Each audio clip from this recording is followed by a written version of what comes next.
Hi guys! Kamusta kayong lahat? Ayan. Ayan ang aking tanim na oregano. Nasa na yan, nasa paso.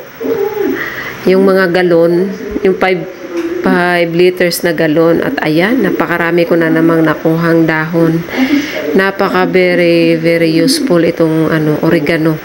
Kasi ang ginagawa ko, dinadry ko yan. At saka yan, pwede ko siyang gawing tea, oregano tea. Marami siyang gamot.